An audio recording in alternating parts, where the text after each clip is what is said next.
was a Static X album, but we won't be reviewing that today. This is also my very first attempt at ASMR, so we will see how it goes. There's a section of the preface, or the author's introduction, that I wanted to read. But first, I'll just explain what Wisconsin Death Trip is. Wisconsin Death Trip is a compiled book of photographs and newspaper clippings from the late 1800s into the very early 1900s in a place called Black River Falls, Wisconsin, and its surrounding area. And what the author intended to do was to simply compile these little tidbits of information that were printed by an independent press. I believe it was a father and son in Black River Falls, as well as photography from a local photographer.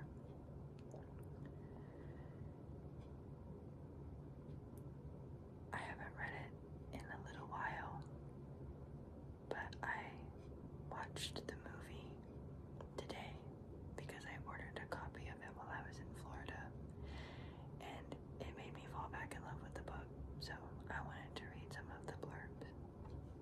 But first, I wanted to read this portion of the author's introduction. There are two final things you should know before you begin to look and read.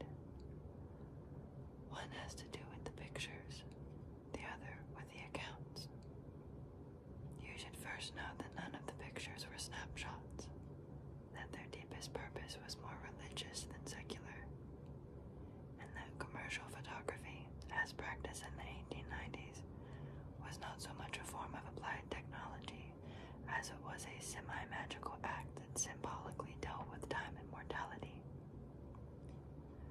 Knowing this, you should understand that there was a direct link between photography and the presence of such epidemic diseases as diphtheria, smallpox, and cholera. These diseases were awful and perverse, not only because they paralyzed and destroyed whole countries, but because they inverted a natural order. That is, they killed the youngest before the oldest. They killed the ones who were to be protected before their rightful protectors. They killed the progeny before the forebears. They killed the children before their parents. When such diseases created circumstances of fate so grotesque, so perverse, that they permitted parents to outlive their infants, they permitted them to live on not only in grief, but in guilt, since it was they who had failed to preserve their bloodline. It was they who had failed to maintain the immortality of their genes. You should know a second thing before you read the accounts. These writings transformed what were private acts into public events. In a time that was disjointed by a depression as epidemically fatal and grotesque as the most contagious disease, these articles created temporary but intimate bonds between creatures who had been separated and divided by a selfish culture of secular Calvinism. These accounts permitted people to share their misery by turning strangers into relatives. They attributed and articulated the motives of the most secret and private of undertakings, the act of suicide, and so permitted desperate people to be solaced by others' despair. These accounts turned grief inside out. They turned murderous sorrow outward toward the eyes of a crowd that could not only comfort it, but, by participating in it, could be immunized against such weekly articles and notices served purposes similar to those of commercial photography. They were symbolic ways of dealing with an inhuman fate that made some men helpless by making them suddenly and inexplicably poor, and that drove some women mad with grief and remorse by quickly killing their children.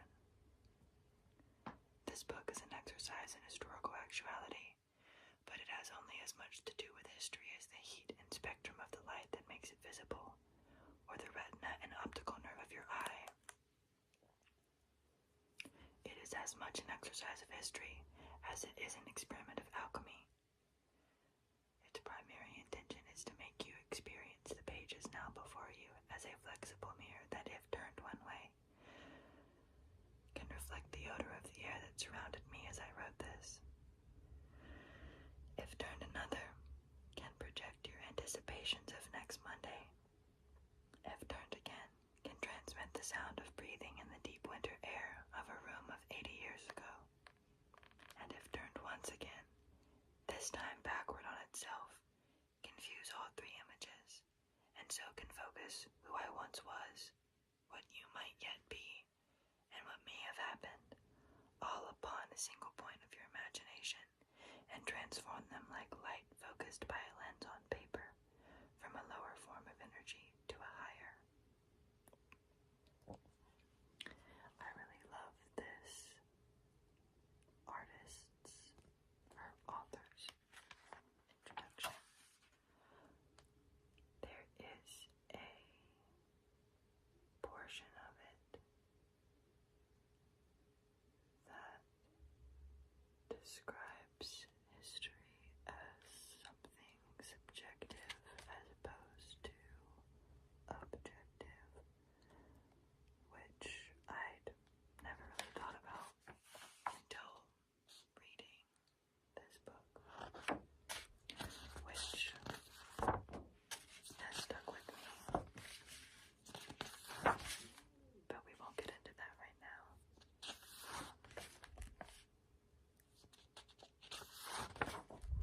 Please ignore my neighbors if you hear them at any point. The man living upstairs has been arguing with his wife about her many, many cats for weeks now. I can only begin to describe the number of times I've heard the word ammonia screamed through the ceiling.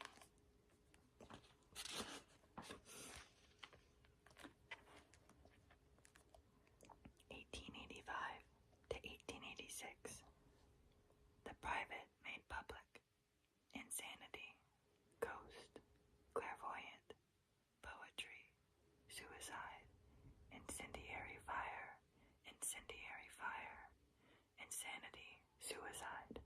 Moral disgrace. Insanity. Poverty. Railway accident. Railway accident. Morphine. Suicide. Hearse. Carbolic acid. Arson. Frozen. Death in delirium. Ghosts. Respectable suicide. Suicide. Morphine. Electricity. Epidemics insanity. Religious suicide. Tramps. Suicide. Murder. Insanity. Obscene matter. Delirious insanity. Diphtheria. Miraculous. Medicine. Temperance. Incendiaries. False teeth. A local fire story. 2 case histories from Mendota State Hospital for the Insane. A farm lady in town. From Hamlin Garland. Glenway, Westcott's patent medicine story. I desire to express my thanks through the press to Dr. Cole, W.R. O'Hearn, and the other citizens of Black River Falls for aid rendered and sympathy extended for several months past since the amputation of my leg. Eric Peterson. January 9th, 1885. Town News. E.Y. Spalding, who ran a dry goods store in Black River Falls, was misfortune doubtless superinduced by overwork and anxiety over business matters. January 30th, Town News. Admitted January 20th, 1896, Town of Garfield, age 92. Oh, I'm sorry, age 52. Norwegian, married, 2 children, youngest 19 years old. Farmer, poor, illness. Illness began 10 months ago, cause said to be his unfortunate pecuniary condition. Deluded on the subject of religion, is afraid of injury being done to him. Relations say he has tried to hang himself. September 29th, 1896. Discharged. Improved. Readmitted May 4th, 1898. Delusion that he and his family are to be hanged or destroyed. Mendota State, 1895. Record book. Lacrosse was somewhat agitated last week by an alleged ghost, manifesting itself by the usual symptoms. March 13th, Mendota State. I'm going to get a bit more comfortable.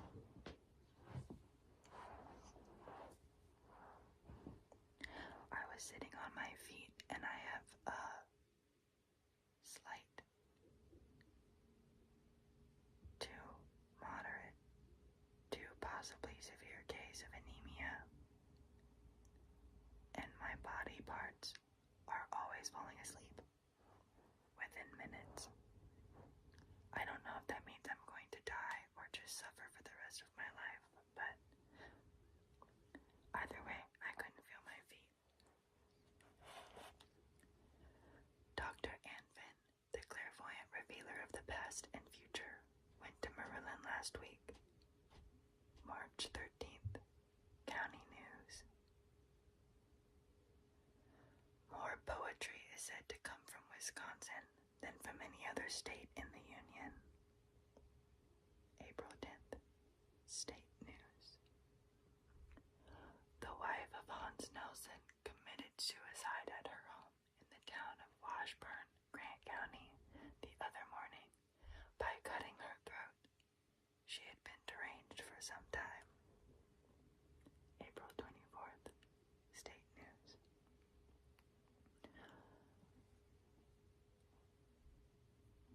The Neillsville Times tell of an unsuccessful attempt to burn the O'Neill house Thursday evening of last week. The account says that the would-be incendiary gathered a quantity of inflammable material in the laundry room.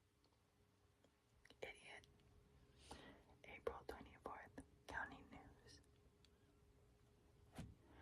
O'Hearn, the bank treasurer, sold his house to A.P. Jones, the Indian agent from Mineral Point. A.P. Jones sold it to McNabb. McNabb just decided he could do with a smaller house, so he burned it down in 1915 and used the insurance for a new one. Everyone knew. Town gossip. At 2 o'clock the other morning, someone set fire to the McKee building in Monterey, Waukesha County. April 24th. I've actually been to Waukesha. That was the town where the 2 girls lured their friend to the park and then into the woods to stab her for Slender Man. I actually went there in October of 2020 to the park. I believe it's called David's Park. Miss Thomas Buell of the town of Albion was declared insane by a board of physicians last Friday. Sheriff Peterson took her to the asylum at Madison Saturday morning, June 8th. Town News.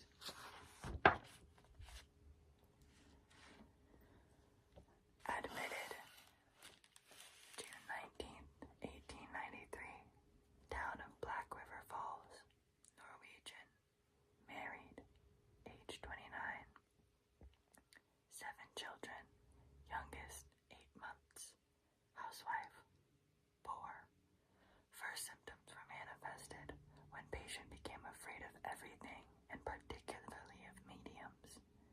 She is also deranged in religion and thinks everyone is disposed to persecute her and to injure her husband.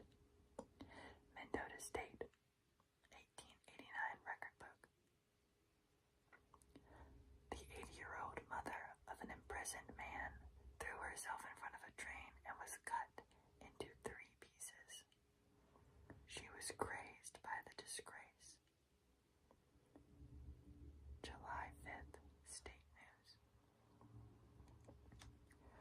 A woman was recently found wandering about the streets of Eau Claire with a dead baby in her arms. She was from Chippewa County and had lost her husband and was destitute. July 5th, State News. The grocer greeted her in a perfunctorily kind manner and offered her a chair, which she took gratefully. She sat for a quarter of an hour, almost without moving. At length she rose and went out on the walk, carrying the baby. She walked up and down the street, desolately homeless. She did not know what to do with herself. She knew no one except the grocer. She grew bitter as she saw a couple of ladies pass, holding their demi-trains in the latest city fashion. Another woman went by pushing a baby carriage in which sat a child just about as big as her own. It was bouncing itself up and down on the long, slender springs and laughing and shouting. Its clean, round face glowed from its pretty, Frenched hood. She looked down at the dusty clothes and grimy face of her own little one and walked on savagely. The grocer was familiar with these bedraggled and weary wives.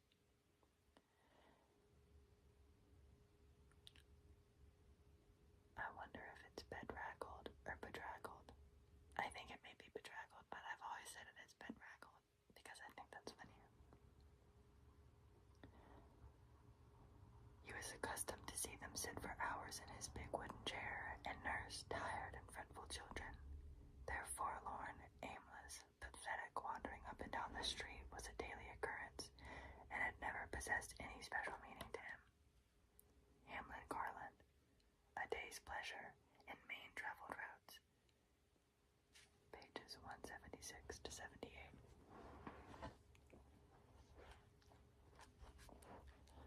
Charles Gregory of Sheboygan Falls, while jumping on a moving freight, was run over.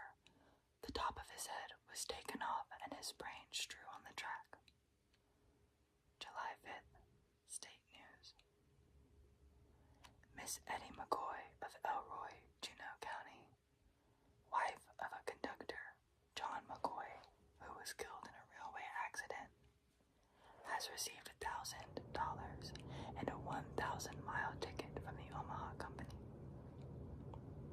July 5th, State News. W.B. Porter, a Black River Falls druggist and general merchandiser, died in his home at the age of 56 from, quote, an overdose of morphine taken Sunday night to allay the nervousness from which he had been suffering, end quote.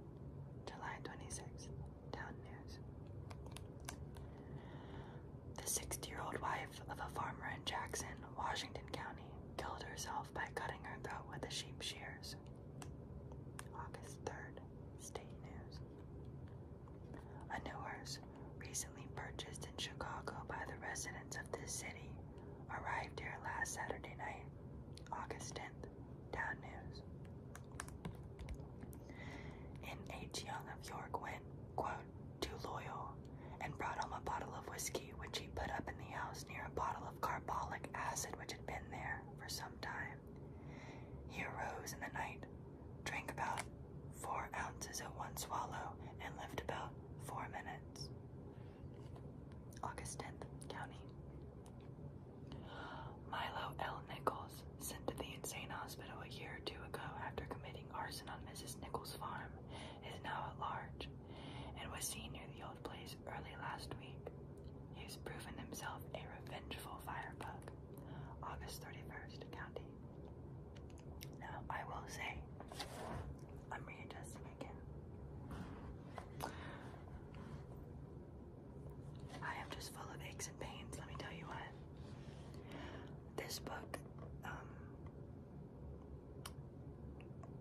describes most arsonists as firebugs, and I don't know what it is about the term firebug for arsonist, but it really just tickles me pink. I think it is so funny. The first time I read this book, I got such a kick out of it. Every time I saw it, I didn't even really understand what they were referring to by firebug at first. My brain wasn't picking up on it for the first couple times I saw it, and then I realized, oh, they're referring to the arsonists as firebugs. And so now I don't think I've used the term arsonist since I think I have exclusively referred to it as a firebug.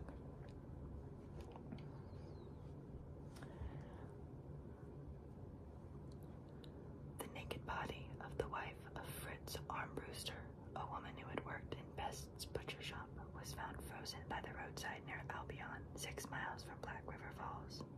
She and her husband had separated, he living in town, she living alone in the house.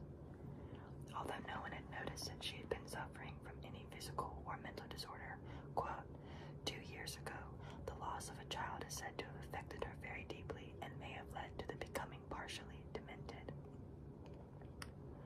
The probability is that she rose in a fit of delirium and wandered away. December 4th, town. It is reported that a house owned by Adolf Ulmer, situated 1/2 mile south of Tessa's Corners in the town of Muskego, Waukesha County, is haunted. It is perfectly quiet around the house, until the dread hour of night approaches when it is suddenly illuminated. Distinct sounds of footsteps are heard pacing the floors, and doors swing to and fro, yet no object is perceptible. This scene is one of very short duration, lasting 1 or 2 minutes only, and is repeated several times during the early morning hours. Sounds like my house. February 5th, 1886, State News. Our citizens were shocked last Friday to learn that Amos Kochel of Sparta, who had formerly resided in this vicinity, had committed suicide by shooting himself with a revolver in Mr. Potts' harness shop at Sparta. Mr. Kochel was one of the most enterprising farmers and exemplary citizens when he resided here, and it is singular that he should thus take his own life, but I presume it is best that we not judge harshly. March 5th, County News. About 11 o'clock Tuesday forenoon, David C. Hodge, a resident of Hardscrabble, took a large dose of morphine, which resulted in his death about 12 o'clock that evening. The deceased left a note saying that no one but himself was to blame for the act. He leaves a wife and 4 little girls in destitute circumstances. He was a sober and industrious workman, quite well known and generally respected. April 2nd, town.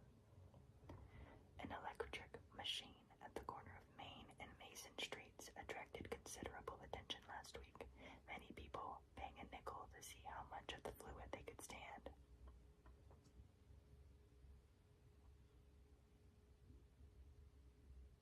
An electric machine.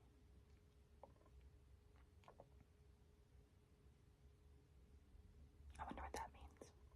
April 30th, town. Dr. H.B. Cole, health officer, reported to the council as a board of health that the present year, according to the opinions of celebrated authorities, is to be a year of great danger as regards to epidemics, etc., and recommended that our citizens be required to use unusual care in the disposition of garbage and slops, that all pigsties in the thickly settled portion of the city be declared nuisances, and that none be allowed, except they maintain a floor, and it be cleaned twice a week during the summer, that privies be thoroughly disinfected, and that slaughterhouses be not permitted to run the blood on the ground, and that the hogs create as much filth as before. May 7th, town. Miss Hiram MacDonald of Eau Claire, rendered insane by religious excitement, attacked her children recently and wrecked the furniture and windows in her house. May 7th, state. The dead body of an unknown suicide was found hanging a few days ago to a tree near Potsoy, Grant County. That body was supposed to have been that of a railway workman. May 7th, state. Tramps are overrunning Grant County, raiding sheep and farmers are organizing a vigilance committee. May 7th, state.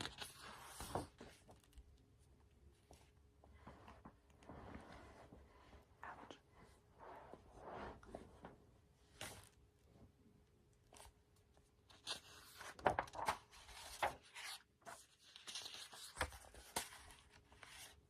This is the last page of this chapter.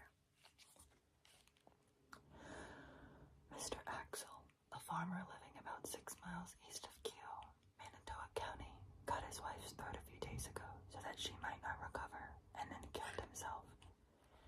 There were various rumors as to the cause of the tragedy, such as domestic infelicity, etc. But a few who had dealings with Axel of late attributed the act to an aberration of mind.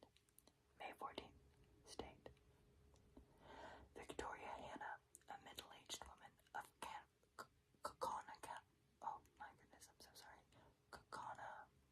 Outagamie County,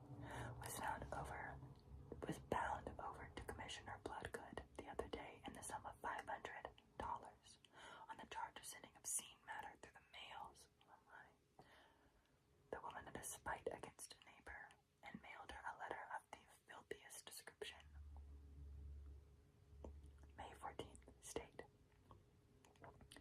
Tuesday last, A. Snyder, a man about 35 years of age and a bachelor who resides at Morrison's Creek, was found wandering in the streets of the city in an insane condition. July 70th. 30th. Town. Not the 70th. The malignant diphtheria epidemic in Louis Valley, La Crosse County, proved fatal to all the children in Martin Mulloway's family, 5 in number. 3 died in a day. The house and furniture were burned. October 1st, state. Mrs. F. Oates of Shamwam, Illinois, writes, when I had used Dr. Pierce's favorite prescription one week, I could walk all over the dooryard and I could get into a wagon and ride 2 miles to see my neighbors. I had not been able to walk out in the dooryard for 6 months. 6 months. After using the quote-unquote favorite prescription, 2 weeks, I rode in a wagon 10 miles. My neighbors were surprised to see me up and going about and helping to do my housework after doctoring with 13 of the best physicians we could get.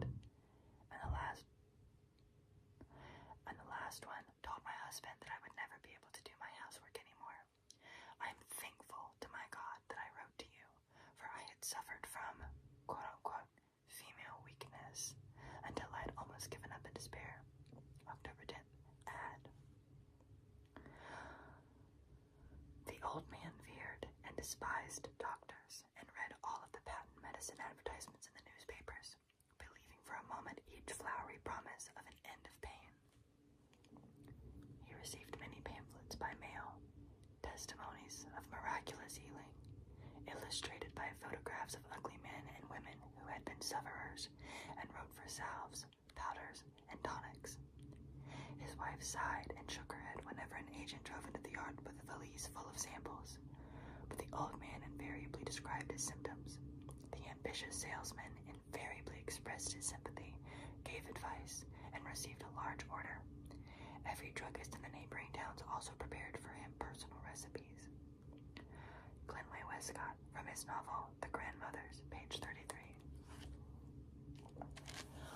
All of the men of the White Cross, a newly organized temperance society, have promised, quote, by the help of God, to treat all women with respect and endeavor to protect them from wrong and degradation, to endeavor to put down all indecent language and coarse jests, to maintain the law of purity as equally binding upon men and women, to endeavor to spread these principles among my companions and help younger brothers, to use every possible means to fulfill the command, keep thyself pure. October 29th, National Temperance News. There seems to be an organized body of incendiaries in Clark County, judging from the numerous barn fires that have lately occurred in that locality. November 26th, state. This is the last one for this section. Monday, a man from near Fairchild came here to get Dr. Cole to help him out of a bad fix. It seems that while masticating a piece of tough beefsteak, His artificial teeth of the lower jaw became misplaced and were swallowed, plate and all. They lodged, though, in the lower part of the throat and refused to go down or come up. It was a full set. The doctor was unable to extract them, so he poked them down. December 31st, down. I won't read too much more of it because I do recommend that you go and read the book yourself because it is an excellent book. If you're into that kind of a thing, it's again with the bit that I mentioned at the introduction, but the author talking about the subjectivity of history. I almost said horror. The subjectivity of history as opposed to the objectivity. It kind of creates an interesting, spin on the way that we look at historical events because, we never really think of, say, a third party was to relay an event that happened in your life to multiple people that you know and yourself. It happened to yourself and other people that you know. To your third party who was not involved, describe an event that happened to you and this said group of people that you know.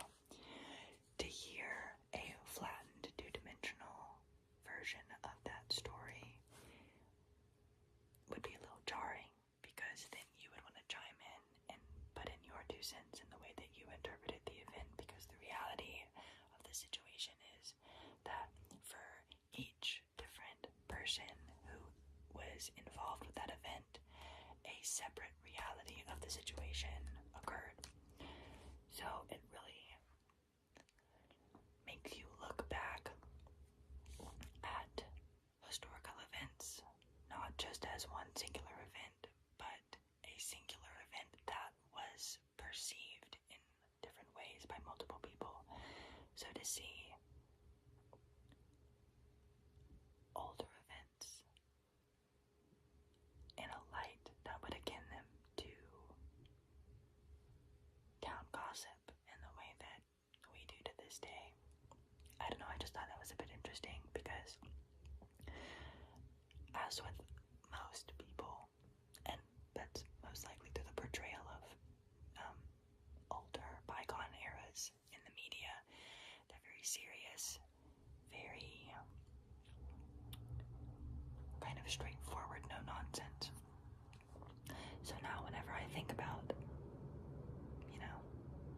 days gone by and events that happened so long ago that no one who experienced them are even living, it's interesting to remember that there were people who experienced these things not just as a flat, singular event, but through their own biases, through their own personalities, through the eyes of the individual. So it's very interesting to read through these blurbs and wonder what it was like to be the people experiencing these events, which is something that I've always thought about, but never really had a way to put it into words until I read that in this book. I would say that probably 1875, 1880 to about 1910 is probably one of my favorite periods of American history. I'm not entirely sure why I would have to attribute that to my family's obsession with Little House on the Prairie when I was growing up. Something about the turn of the 20th century is really just so fascinating to me. Of course, it ends with Gibson girls and Edwardian fashion and all of that, so also I'm sure is why. But yes, Wisconsin Death Trip by Michael Vesey.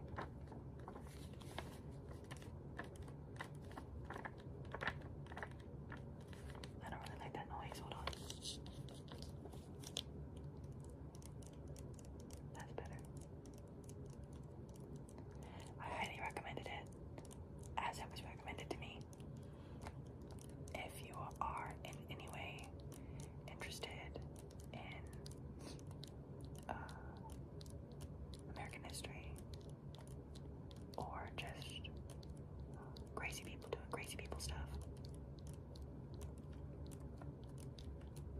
more not so crazy people doing crazy people stuff also.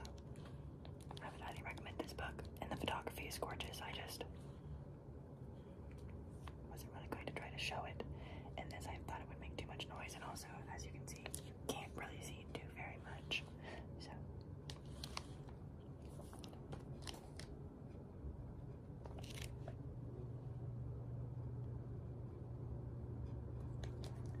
very good book.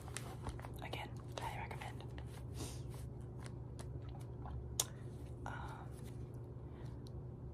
Yeah, I must say, with the past couple of videos that I've put out, I really enjoy seeing the longer form comments that you guys leave.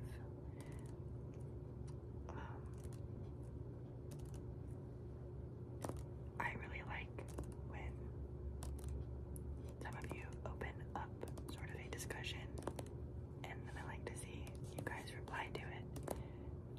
I think the conversation is very fun, and I learn a lot from you guys when you talk about things that you think and feel while listening to me talk about the things that I think and feel while reading something that somebody else thought about the way that they felt.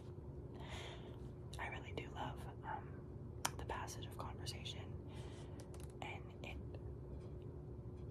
I don't know, I find it quite engaging. So please feel free to sound off about anything you may have just heard. And if you've read the book, please leave your thoughts below. Again, I do enjoy reading your comments. A lot of the things that you guys leave for me to read are quite interesting. I hope that you enjoyed this video. I am finally back home from spending a month in Florida visiting family, and I will be home for quite some time now in a rare extended stint of downtime, which I have not quite had in about 2 years now. So in between the mountain of work that I have to get done over the next couple months, I would like to do some more videos, maybe do some ASMR readings. I've always been a huge fan of ASMR, so I've always wanted to take a stab at it. I hope the sound is okay. I'm just recording on my iPhone. I do like the lo-fi ASMR sound, but I might try using a microphone next time. We'll see. This channel's young.